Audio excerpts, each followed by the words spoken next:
Hey, what's up, guys? It's me, your Moving Biz CEO, the one and only Sean John. What's up? Welcome to the channel for everybody that's new. Welcome to the channel for everybody's coming back. Welcome back to the channel. And if you're new, hit subscribe, hit thumbs up. That's the only way I know if this content matters, helps you, or is relevant to you in any way.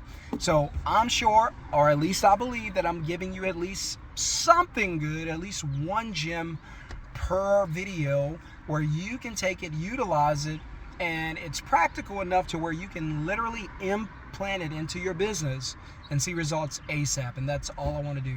And so today, just going to talk to you really quick about some things that almost put me out of business. Yes, when I started in 2017, I had no idea what I was doing, and there was a couple things that nearly put me out of business. And I don't want you to go through the same thing, so I want you guys to learn from me so you don't have to make the same mistakes. Probably the first thing that nearly put me out of business was not getting enough leads. So one of the things I did is whenever I started making just a little bit of money, I had a really good move, so I took some of that money. I'm not against reinvesting. I always say reinvest into your business. If you want it to grow, you gotta reinvest into it. And so I reinvested into the business, and I got a truck. So I got like my first truck, got a great deal on like my first truck, and it's actually two, because the trucks were like 10 grand a piece, and I bought two.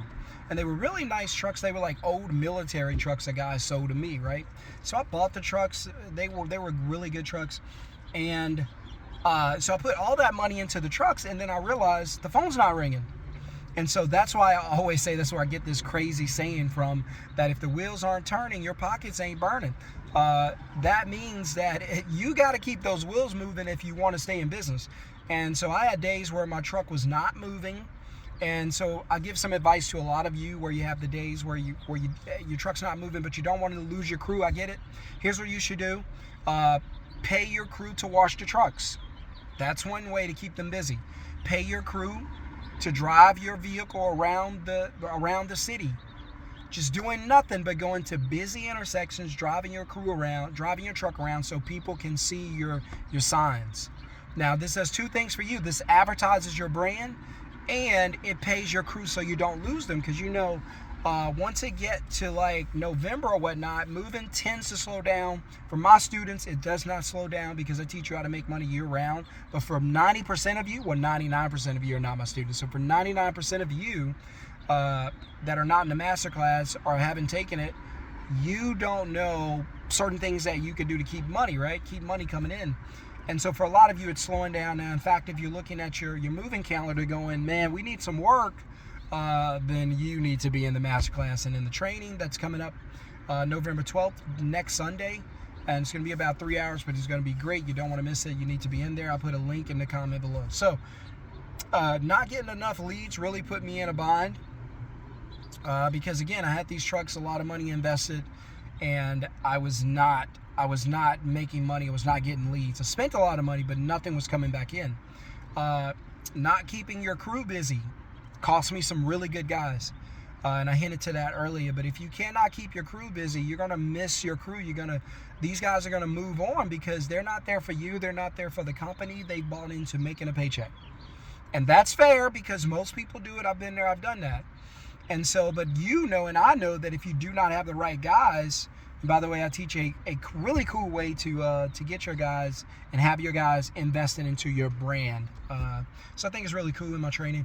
But you lose your guys if you cannot keep them busy because they have bills to pay. Those bills do not stop in November, December, January. No, they don't stop. They keep coming in. So you got to keep your guys busy, right? So you got to find creative ways. Let them wash the trucks. Let them drive the truck around. I'll give you one that I used to do, and I hated it because it hurt me, but now looking back, it was actually a pretty good thing, and that's this. You guys might not use it, but I'm telling you, it works. If you're okay not getting paid, it works.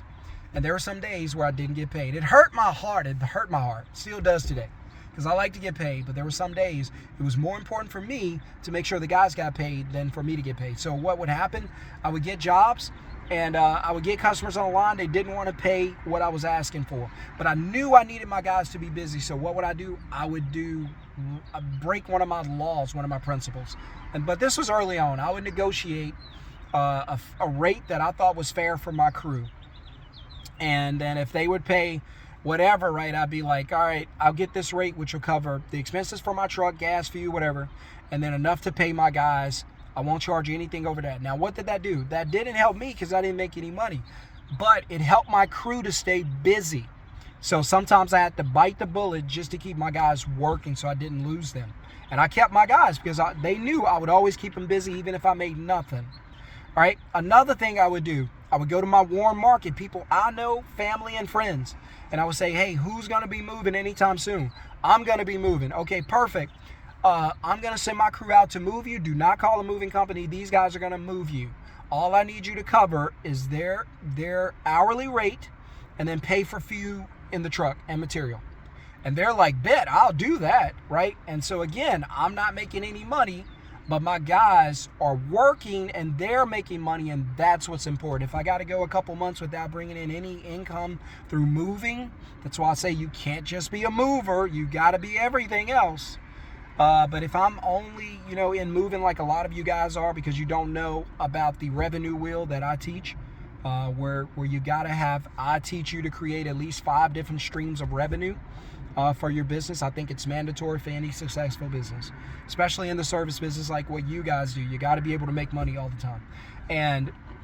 But again, I would bite the bullet just to keep my guys busy. And then guess what?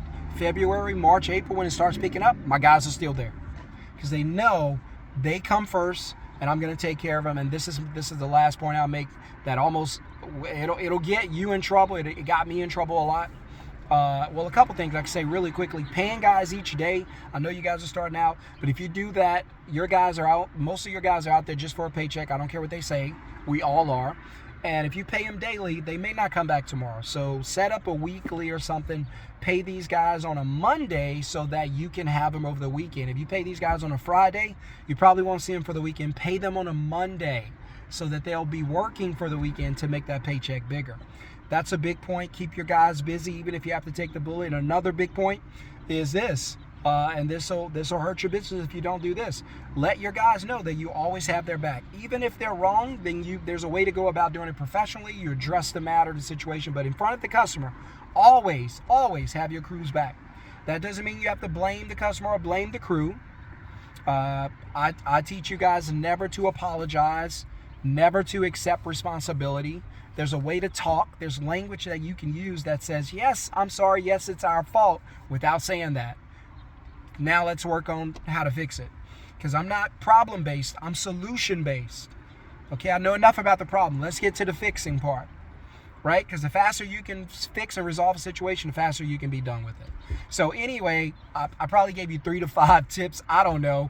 I'm just giving you some things off the top of my head that can help your business. Hit subscribe, hit thumbs up, drop a 1 in the comments if this made sense to you and it helps you. Hit thumbs up also. Hit subscribe. Welcome to the channel. If you guys need coaching or anything like that, just drop the word coaching or mentor in the comments, and I or someone else will reach out. If you want to get into masterclass, I'll drop the link for the masterclass. If you want to get into the live training, I'll drop the link for the live training, but it's coming up Sunday. The spots are very, very limited, so please jump in it ASAP. Otherwise, have a wonderful, blessed day, guys, and I'll see you on the next video. Peace.